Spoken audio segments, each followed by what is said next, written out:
হাকিম হাকিম বদল হলেও হুকুম বদল হবে না। কখনো হবে না, হওয়ার কথাই না, হওয়ার কথাই না, কেন হবে?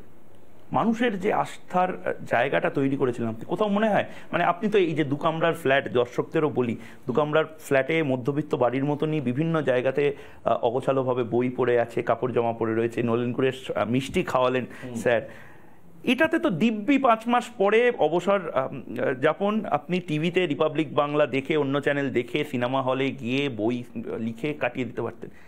নাম লেখা থাকতো গোটা বাংলায় যে একজন জজ সাহেব গোটা বাংলায় নাকে দড়ি দিয়ে ঘুরিয়েছিল। আপনি কেন এই পাকে চক্রে আসতে গেলেন? কিচ্ছু নাম কোথাও লেখা থাকতো না, আর পরেও থাকবে না, সেসব প্রত্যাশা নিয়ে আমি আসিনি। আমি দেখেছি আমার সোনার বাংলা শ্মশান হয়ে যাচ্ছে, ক্রমাগত হয়ে গেছে। ছেলেমেয়েগুলো সব বাইরে, শিক্ষার অবস্থা কি? ছেলেমেয়েগুলো প্রত্যেকটা বাইরে, বাবা মাগুলো কাঁদে। পুরো সল্টলেক জুড়েতে এখন একটা বৃদ্ধাবাস হয়েছে, প্রত্যেকটা বাড়িতেই বৃদ্ধ বাবা মা, তাদের ছেলেমেয়েরা দুরন্ত রেজাল্ট করে বাইরে চলে গেছেন। কিছু না হলে ব্যাঙ্গালোর গেছেন, দিল্লি গেছেন। পরিযায়ী শ্রমিক হয়ে মুর্শিদাবাদের কাজ, মুর্শিদাবাদের ছেলেমেয়েরা দুবাই চলে যাচ্ছে। বাংলায় থাকছে না কেন? বলছে যে এই যে এত ল্যাংচা হাব হচ্ছে, সেক্টর 5, সেক্টর 6, এত তেলে ভাজাও তো হচ্ছে শিল্প। কাশফুলের বালিশ নিয়ে তো মমতা বন্দ্যোপাধ্যায় নিজে বলছেন। হ্যাঁ, যদি কোনো মানুষের এরকম ধারণা থাকে, তাহলে তার দেশে, তার রাজ্যে ওই রকমই শিল্পের প্রগতি এরকমই হবে। অপশন কি, অল্টারনেটিভ কি আছে, সেটা এক্ষুনি বলার সময় আসেনি। অনিল কাপুরের নায়কটা দেখেছেন? না, আমি দেখিনি।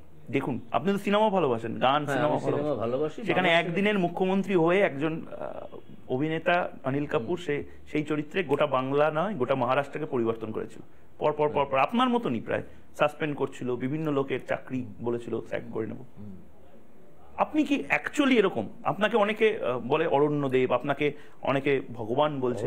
স্বপন কুমারের অরণ্যদেব তো ব্যঙ্গ করে কুণাল ঘোষ বলেছিল, তাতে আমি মজাই পেয়েছিলাম।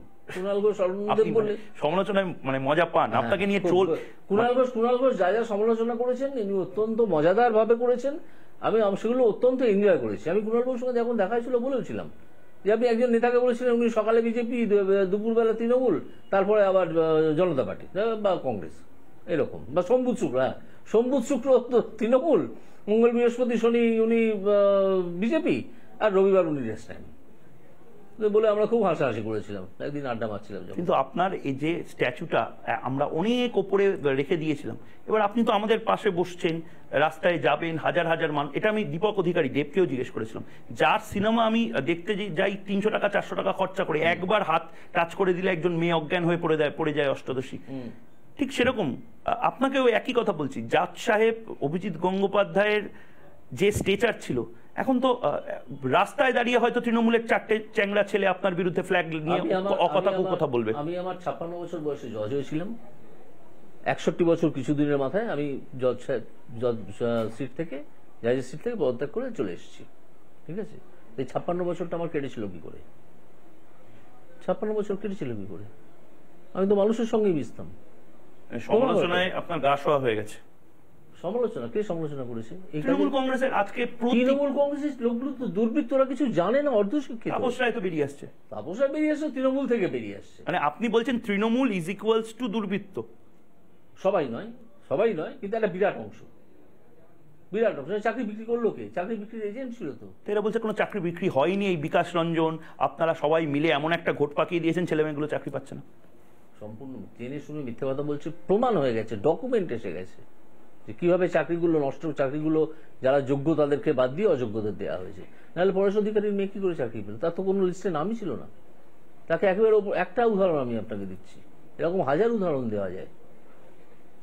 স্যার আমাকে একটা কথা বলুন, এটা নিয়ে অনেক দর্শকও মেসেজ করছে আমাকে, যেহেতু আপনি আইনটা মানে আইনজ্ঞ শুধু নয়, আপনি এত মানে লেজেন্ডারি জায়গায় বাংলাতে রয়েছেন। সিএএ আর কয়েকদিনের মধ্যে হয়তো লাগু হয়ে যাবে।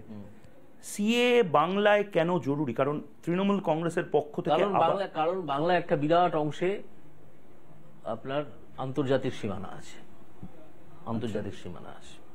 সেই আন্তর্জাতিক সীমানা দিয়ে তৃণমূল কংগ্রেসের কাজ হচ্ছে বাইরে থেকে দুর্বৃত্ত ঢোকানো, যাদের অধিকাংশই হচ্ছে দুর্ভাগ্যবশত তারা মুসলিম।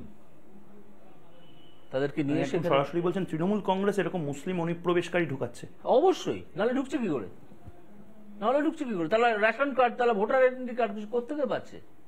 এগুলো নিয়ে তো বিশদ তদন্ত হওয়া দরকার। কোনো তদন্ত হলে তৃণমূল বলবে কেন তদন্ত হচ্ছে, কোর্ট কেন সিবিআই দিচ্ছে, জজ হচ্ছে সে অরণ্যদেব না কি সব, এইসব বলতে শুরু করবে সব ব্যাপারে। আজকে জানেন, আজকে আমি যখন চলে আসছি, প্রায় চলে আসবো, আমার চেম্বার থেকে বেরোচ্ছি, তখন আমার কাছে 3 জন আইনজীবী এলেন, এসে বললেন 100 দিনের টাকার আমাদের কাছে 1000 ডকুমেন্ট আছে, আমরা আপনাকে দেবো। বুঝেছেন? সেই ডকুমেন্টে একটা উদাহরণ দিলেন, বললেন সেই ডকুমেন্টে বাবা এবং মায়ের ছবি থাকতে হয়, যারা পাচ্ছেন তাদের ছবি থাকতে হয়। সেখানে বাবার ছবিটা তুলে একটি ছেলে তার নিজের ছবিটা বসিয়ে দিয়েছে, মাকে নিজের হাজবেন্ড তৈরি করেছে, মায়ের এতে একটা লাল রঙের কালি দিয়ে দিয়েছে, দিয়ে মা পেনশন পাচ্ছে। এগুলো হচ্ছে। সে বললো আমি আপনাকে দিয়ে যাবো ডকুমেন্ট, আপনার বাড়িতে গিয়ে দিয়ে যাবো, আপনার সাথে দেখা হবে না কোর্টে, আপনার বাড়িতে গিয়ে দিয়ে যাবো। বাড়িতে এসে দিয়ে যাবেন। জজ সাহেব মানে এটা যদি গল্প না হয়, এটা যদি এইগুলো আপনি মানে আমার এখনো মনে আছে আপনি যে ধরনের মামলা বা যে ধরনের রায় বিভিন্ন সময় দিয়েছিলেন, হাত জোর করে, আমি নাম করছি না, বহু সংস্থার এবং যে অ্যাসোসিয়েশনের মাথা, তাদেরকে হাত জোর করে তাকে বলতে হয়েছে আমার চাকরিটা খাবেন না, বা আমার চাকরিটা নেবেন না, বা ইডিসিবিআই মিস করবেন না। 5 বার 5 জন মানুষকে বলতে হবে, আবেদন করতে হবে, মিছিল করতে হবে একটা এই ধরনের রায়ের জন্য। মানুষের মধ্যেই আসতে হবে, মানুষই শেষ কথা বলবে। অবশ্যই। তো কে শেষ কথা বলবে? তালপাতার সেপাই কে শেষ কথা বলবে? তালপাতার সেপাই তো জিতেছে। কে তালপাতার সেপাই জিতেছে? কিসের জয়? পাশ থেকে তার দুর্বৃত্তদের সরিয়ে দিন না, দেখবো কিরম যেতে, দেখবো কেমন যেতে। ওসব জেতা নাকি? 72 সালে সিদ্ধার্থ রায় সাজানো বিধানসভা করেছিলেন, 77 বলে কি অবস্থা? কংগ্রেস বলে কোনো জিনিসই পশ্চিমবঙ্গে নেই। যদি সেটা না করতেন তাহলে হয়তো কংগ্রেস বলে একটা জিনিস থাকতো। এই যে 72 থেকে 77 যে গল্পটা সিপিএম বলে, তার মধ্যে তো কিছু সত্যতা আছে, কিছু সত্যতা তো আছে, তাই না? তাহলে কাশীপুর গণহত্যা সিদ্ধার্থ শঙ্কর রায়ের ভাবমূর্তি উজ্জ্বল করেছিল? করেনি। এইসব ঘটনা যদি কেউ ঘটে তাহলে সে আর রাজনীতিবিদ থাকে না। সে হতে পারে পাঞ্জাবের গভর্নর হতে পারে, আমেরিকাতে গিয়ে রাষ্ট্রদূত হতে পারে, কিন্তু মানুষের শ্রদ্ধা কোনোদিন অর্জন করবে না, তাকে মানুষ থুতুই দেবে। মানে আপনি বলছেন যে তৃণমূল কংগ্রেসে নতুন যিনি নবাগত সেনাপতি, তার চারপাশ থেকে পুলিশ যদি সরিয়ে নেওয়া হয়, তিনি হারবেন শুধু নয়, তৃণমূল দলটা উঠে যেতে পারে। হ্যাঁ, তৃণমূল দলটা উঠে যাবে। খুব বড় কথা বলছেন স্যার, আমি সেই কারণে আমি বিশ্বাস প্রকাশ করছি। তৃণমূল দলটা উঠে যাবে, তৃণমূল দল উঠে যাবে, শুধু দুটো গ্রেপ্তারির অপেক্ষা। দুটো গ্রেপ্তারি হোক না, আমরা তো চাইছি যে দুটো গ্রেপ্তারি হোক। কে নাম বলবো না, এখন নাম বলবো না। দুটো শব্দ বলে গোটা বাংলা নয়, গোটা দেশে যারা বাঙালিরা রিপাবলিক বাংলা দেখছেন, মানে আবার তারা নিজেদের মতো অ্যাসেস করুন না। দুটো গ্রেপ্তারি তৃণমূল দলটাকে ভেঙে ফেলে দেবে, সরিয়ে যাবে একেবারে, খুঁজে পাবেন না।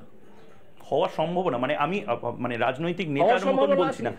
জজ সাহেব আপনার কাছে কি মেরিট আছে? জজ সাহেব আমাকে বলবেন না, আমি জজ থেকে পদত্যাগ করেছি। আচ্ছা, রিটায়ার্ড জাস্টিস অভিজিৎ গঙ্গোপাধ্যায়, আপনি কি কোনো মেরিটের ভিত্তিতে বলছেন?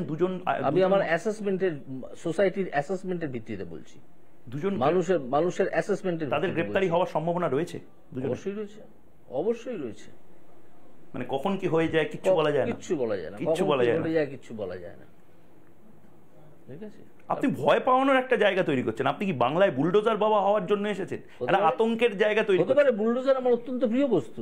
বুলডোজার আপনার প্রিয় বস্তু? হ্যাঁ, কারণ যেখানে উত্তরপ্রদেশে যোগী আদিত্যনাথকে বুলডোজার বাবা বলে, আপনি কি বাংলায় বুলডোজার বাবা হবেন? আমি বলেছিলাম তো, যোগীর কাছ থেকে 3টে বুলডোজার ভাড়া করে আনুন, তাদের নাম দিন সেকুলার বুলডোজার বলে, যে বেআইনি নির্মাণগুলো আছে ওগুলো ভেঙে দিন।